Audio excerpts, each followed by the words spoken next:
भारतीय वायु सेना में जैसे मैंने 20 वर्ष जो है अपना जितना सामर्थ्य था उतनी सेवा दी। तो सैनिक जो है सेना में रहते हुए भी सैनिक और सेना से निवृत्त होने के बाद भी वो सैनिक है। हमारे जल जंगल ज़मीन जो है संरक्षित थे, लेकिन नौकरी और अपने पढ़ाई के आगे बढ़ाने के कारण से जो है विशेष परिस्थितियों के कारण जो यहाँ से अधिकतम जो है पलायन हुआ है। महिमा को वो जानता है कि प्रकृति के दोहन से आगे क्या क्या संकट आ सकते हैं। वो जानता है कि पहाड़, जंगल और वहाँ की संस्कृति जो है उसके क्या मूल्य हैं। उत्तराखंड का इतिहास पढ़ेंगे तो माता राधा भी यहाँ पे रह के जा चुकी हैं, जो कृष्ण की सहगामिनी हैं। ठीक है, माता द्रौपदी जो महाभारत काल में थी, उनका भी प्रादुर्भाव यहाँ से दिखाई देता है, उनका संबंध रहा है। सतयुग में जब अमृत मंथन हो रहा था, ठीक है, उसमें भी उत्तराखंड की भूमिका है। प्रजापति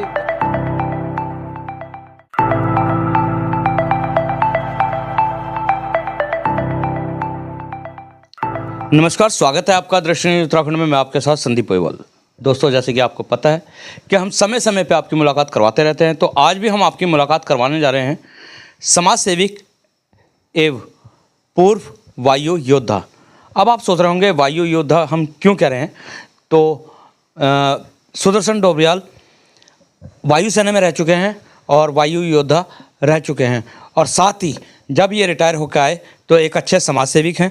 इनके यहाँ पे जो कोई भी आता है वो खाली हाथ नहीं जाता है और निस्वार्थ समाज सेवा करते हैं। सैनिक थे, रिटायर हुए, समाज सेवा क्यों करी ये जानते हैं सुदर्शन डोबरियाल जी से।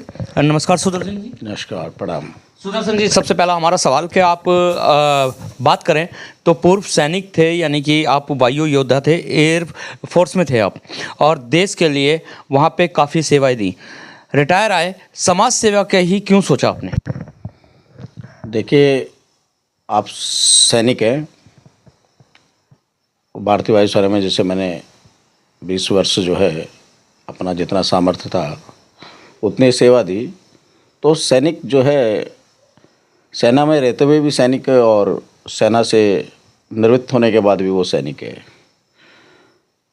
तो फिर हमारा नैतिक कर्तव्य बन जाता है कि हम अपने सेवानिवृत्त होने के बाद समाज के हितों की रक्षा के लिए एक सैनिक के रूप में, एक प्रहरी के रूप में पुनः खड़े हों।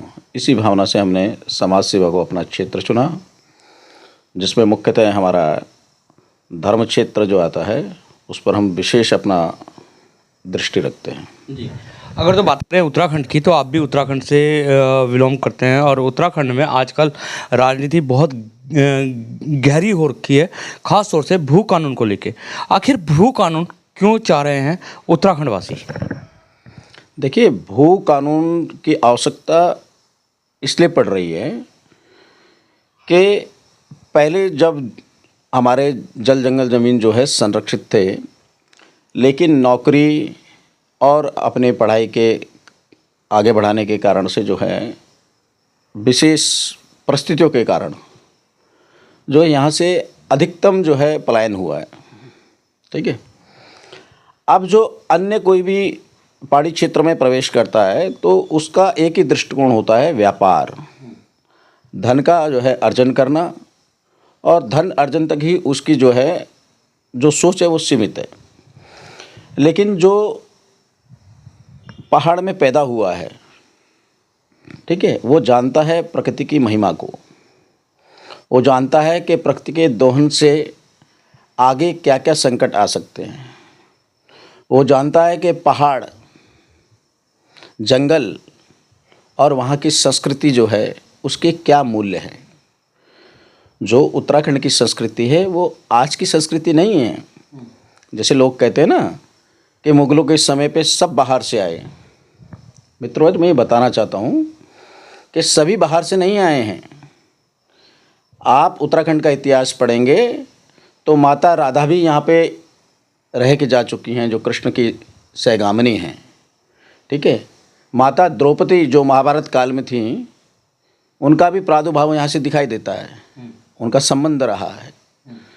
सतयुग में जब अमृत मंथन हो रहा था, ठीक है, उसमें भी उत्तराखंड की भूमिका है।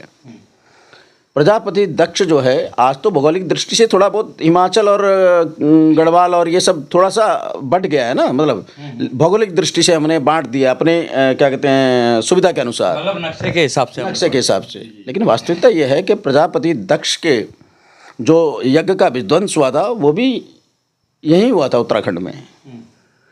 तो उत्तराखंड में, और दूसरा क्या है कि भगवान शंकर और माता पार्वती जो हिमाचल की पुत्री थी, ठीक है ना, उनका तो संबंध हमारा विशेष है यहाँ से। तो आदिकाल से हम यहाँ रह रहे हैं। और मुगल काल में जो आए, ठीक है, वो संपूर्ण पूरे परिवार को लेकर नहीं आए अपने, वो 2-2 4-4 लोगों को लेके आए, ताकि मुगलों के अत्याचार से उनको बचा करके और भारत की संस्कृति और परंपरा को बचाए जाएं। और सबसे जो सेफेस्ट जगह लगी उनको लगा अपने देश का देवभूमि उत्तराखंड, ठीक है। तो जो पहाड़ी मैदान वाली चर्चा भी होती है ना, उसमें थोड़ा सा हमें अपने इतिहास को पढ़ना चाहिए। तो जो वर्षों से उस पहाड़ में रह रहा है वो इसकी मूल भावना को जानता है, उसको व्यापार से लेना देना नहीं है, उसको अपने घर बनने से, अपने महल बनाने से, अपनी फैक्ट्री कारखाने बनाने से नहीं है। वो प्रकृति को बचाना चाहता है, और प्रकृति को वही बचाएगा जिसका बहुत घनिष्ठता उस क्षेत्र से होगी। अगर मैं 4 साल 5 साल 10 साल 50 साल से यहाँ रह रहा हूँ, तो मेरा मोह फिर भी वहीं जाएगा ना जहाँ से मैं आया था। लेकिन जो लाखों वर्ष से, हजारों वर्ष से यहाँ पे रह रहे हैं, ठीक है, उनकी मूल भावना यहाँ की प्रकृति से जुड़ी है। सुदर्शन जी, मूल भावनाओं की अगर तो बात आ जाती है तो 24 साल हुए हैं उत्तराखंड राज्य को अलग हुए हुए। पहले ये यूपी में ही था, तब क्यों नहीं ये मांग उठी? क्योंकि अगर जो आपने बोला है कि ऐतिहासिक हम लोग यहाँ पे रह रहे हैं, तो यूपी में था, तो फिर क्यों नहीं भू कानून की मांग उठी? मित्रवर, इसीलिए तो ये आंदोलन हुआ था ना। उत्तराखंड राज्य की स्थापना किस भावना को ले हुई? इसी भावना को साकार रूप देने के लिए तो उत्तराखंड का आंदोलन हुआ, तभी तो उत्तराखंड राज्य को अलग किया गया। इस भूभाग को उत्तर प्रदेश से अलग क्यों किया गया? भूभाग के संरक्षण, संस्कृति के संरक्षण, परंपराओं के संरक्षण के लिए। तो आप ये नहीं कह सकते कि उस टाइम पे क्यों प्रश्न नहीं उठा। अगर प्रश्न नहीं उठता तो उत्तराखंड आंदोलन होता ही नहीं, हमारे आंदोलनकारी शहीद नहीं होते। समझिए ना जी।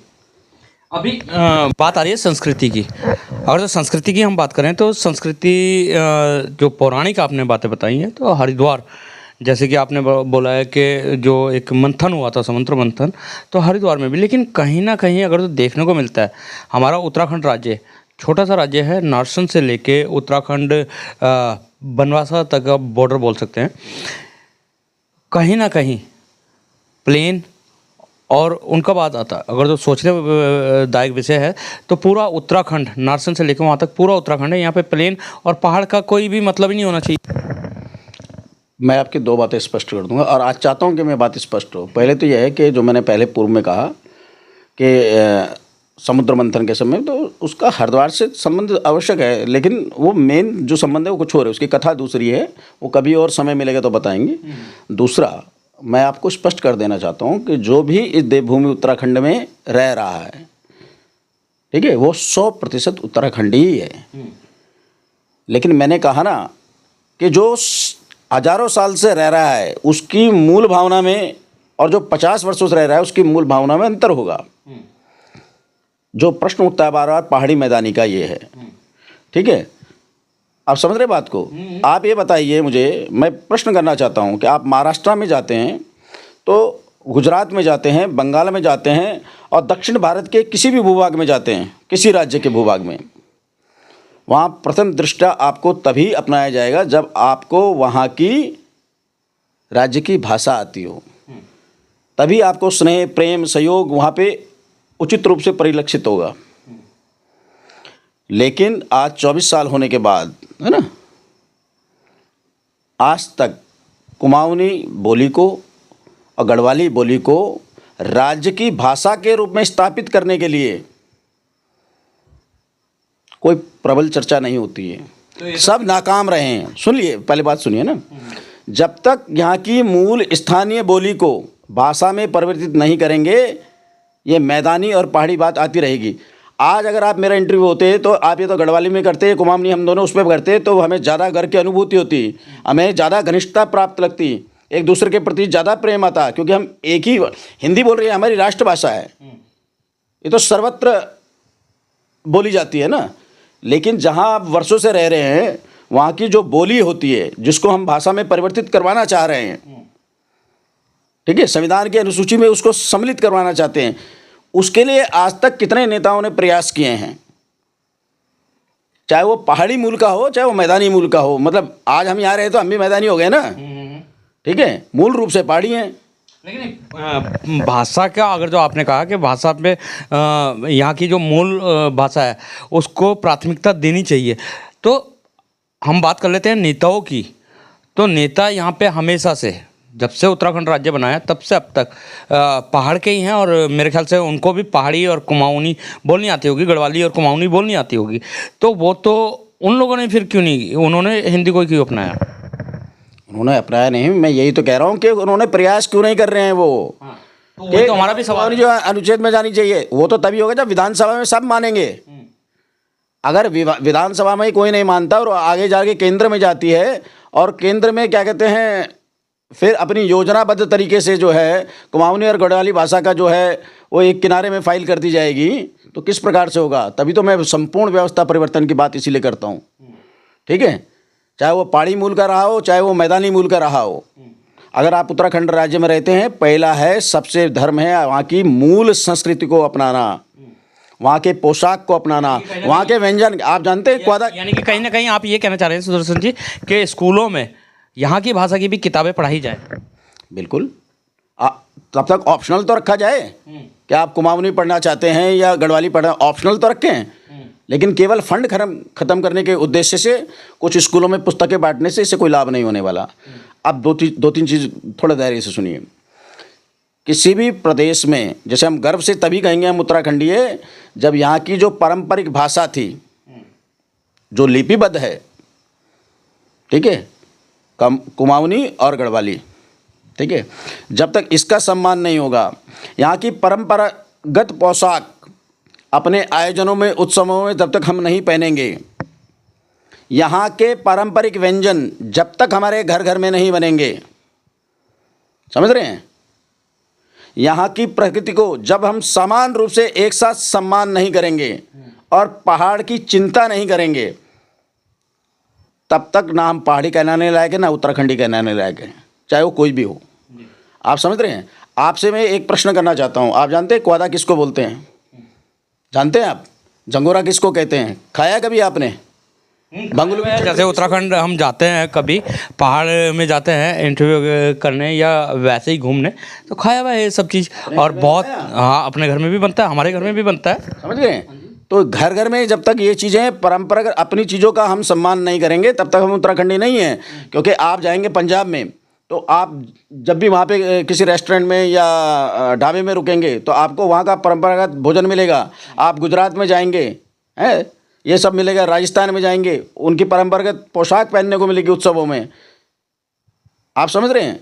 तो जब तक हम एक साथ मिलकर सम्मान नहीं कर पाएंगे, तब तक हम उत्तराखंडी कहलाने के लिए कोई भी लायक नहीं है, ठीक है। और जो पहाड़ी मैदानी की बात आती है, देखिए वास्तव में तो हम सबसे पहले मनुष्य हैं, दूसरा हम सर्वप्रथम संविधान के हिसाब से भारत के वासी हैं, तीसरा हम उत्तराखंडी हैं जो यहाँ रह रहे हैं, इस पर हम कोई प्रश्न चिन्ह नहीं लगा रहे, हम सारे ही उत्तराखंडी हैं। समस्या कहाँ पे आती है कि जो पहाड़ में रह रहे थे पूर्व में, या जो आज भी रह रहे हैं, हमारे मामा चाचा जो खेती वहाँ पे कर रहे हैं, ठीक है, मूल संस्कृति पहाड़ी संस्कृति ही है। लेकिन जो यूपी से इधर आ गए या हरियाणा से इधर आ गए, उस समय पे जब क्या कहते हैं यूपी से और उत्तराखंड अलग बना, विशेषकर अपने जो मैदानी क्षेत्र में, तो सबसे बड़ा ये था कि हमें अपनी संस्कृति का प्रचार करना चाहिए था।